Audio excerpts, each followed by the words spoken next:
Bom dia! Saudações tricolores, mais um vídeo da Central Fluminense no ar, na sua TV, no seu celular. Daniel Leinardi aqui para trazer notícia, informação, tudo sobre o Fluminense Futebol Clube, tá? Para você, nesta sexta-feira, 14 de outubro de 2022, a temporada tricolor está terminando, mas as notícias continuam, meus amigos. A Central Fluminense segue focada aqui em trazer informações para você, torcedor tricolor do Fluminense. Nesse vídeo aqui são duas informações sobre dinheiro no Fluminense, Fluminense voltando aí a ter um velho problema que o afetava antes da temporada 2022.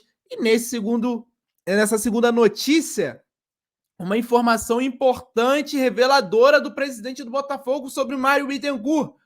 O Mário ia fazer uma negociação que eu acho que a torcida não ia gostar. Vou trazer aqui para você também ficar sabendo. Então vem comigo, vou pedir para você se inscrever no canal, deixar o seu like, ativar as notificações para valorizar o nosso trabalho aqui de trazer todas as informações da grande e mídia independente que cobre o Fluminense. A gente traz tudo aqui na Central Fluminense ao longo do dia, né? Com nossos vídeos compilados aí com essas informações, tá certo? Então nos ajude, deixe seu like e no final do vídeo, obviamente, você pode comentar, deixar o seu comentário aí, tá certo? Vou compartilhar a tela, vamos para as informações que sempre é o mais importante aqui. Fluminense volta a ter prejuízos com bilheteria no Maracanã após queda de público. O tricolor teve uma média de 22.700 pagantes nos últimos 3 jogos no estádio, tá certo?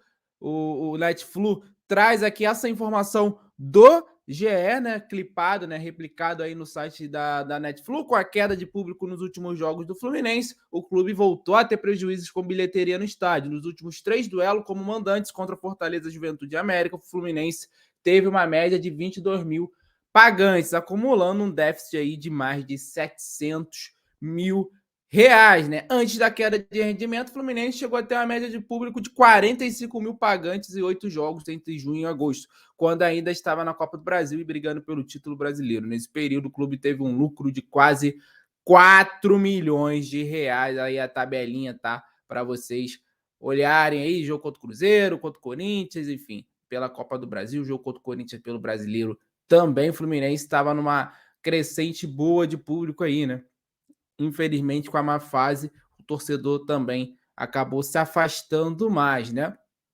É importante também ressaltar essa informação, né? O Fluminense tem uma grande receita de consumação dos bares que não entra nos bordeiros da CBF. O dirigente revelou que o Fluminense recebe R$ 4,50 por pessoa dentro do estádio. Logo, somando o público dos 3 jogos, são mais de 73 mil presentes e um ganho de mais de 300 mil reais, o que diminui um pouco o prejuízo de mais de 388 mil reais. É informação do GE, replicado pelo Netflu. Tá aí a primeira informação que eu queria trazer para você, torcedor tricolor, tá certo? Essa segunda notícia aqui, para mim é bomba. Bom, para mim é uma bomba, tá? É uma bomba bem reveladora que diz muito, né? Sobre quem dirige o nosso futebol, tá certo? A ideia de futebol da nossa gestão, tá? Vou compartilhar na tela para você, porque o presidente do Botafogo revela que Mário Bittencourt chegou a oferecer André e Ganso por Matheus Babi. Fluminense teve interesse no ex-atacante alvinegro, atualmente no Atlético Paranaense.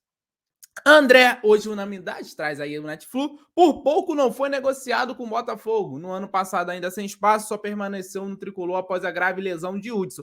Você lembra disso, torcedor tricolor? Lembra que o André estava quase sendo emprestado para o Botafogo, CRB?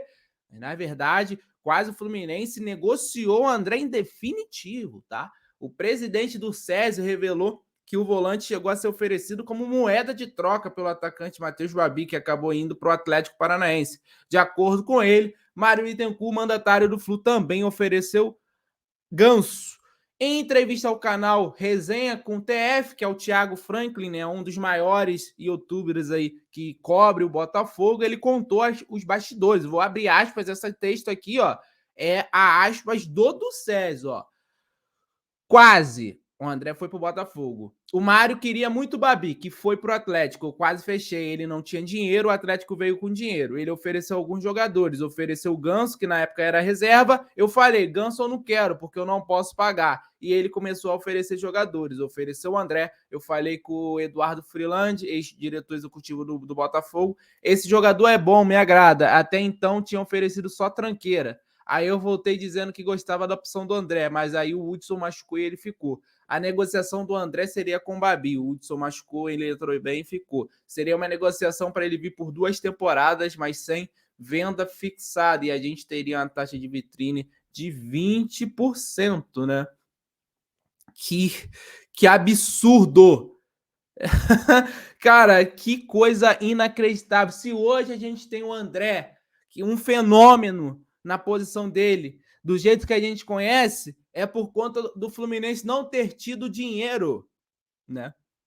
Incrível, incrível, incrível, incrível, incrível, incrível, cara. A gente foi salvo pelo Atlético Paranaense, salvo pelo Hudson ter se lesionado, salvo pelo Gongo. Talvez o André não estaria conosco aí, certamente não. Se ele fosse por 2 anos com o Botafogo, pro Botafogo, ele estaria lá até hoje. Cara, é inacreditável, meu Deus. Inacreditável que cogitaram negociar o André, que já era uma promessa muito forte da base, né? Ele tinha acabado de chegar no profissional, não era o André de hoje no profissional, mas o André já tinha o seu nome, já tinha o seu destaque na base e estava começando ali no profissional. Quase que eles negociam o André como moeda de troca com o Matheus Babi, que em 2020 se destacou pelo Botafogo, mas não é nenhum jogador excepcional na posição dele. Ele teve uma lesão grave e não está jogando atualmente aí no Atlético Paranaense. Então, assim, é o tipo de pensamento da nossa gestão. Quantos jogadores aí promissores não deixaram de sair por conta desses pensamentos da diretoria, a gente pode dizer assim, cara. Que notícia soa como um soco na nossa boca do estômago, né? Mas as palavras são do presidente do Botafogo. Ele não iria para uma entrevista com o canal Botafoguense falar isso se fosse mentira, sinceramente. Eu acho muito difícil o Mário chegar a se esclarecer publicamente. Eu acho que isso daí é muito da verdade, né? Que houve nessa negociação. Cara, que coisa lamentável, né? O Ganso, na época, era reserva, talvez. Muita gente iria gostar, né? Se negociasse o Ganso na época, pelo alto salário, mas também acabou não saindo. Mas essa questão do André aí, que coisa decepcionante, senhor Mário Bittencourt, Paulo Angione, vocês iriam entregar um grande ativo do Fluminense de mão beijada para o Botafogo. É difícil, né, galera? E aí?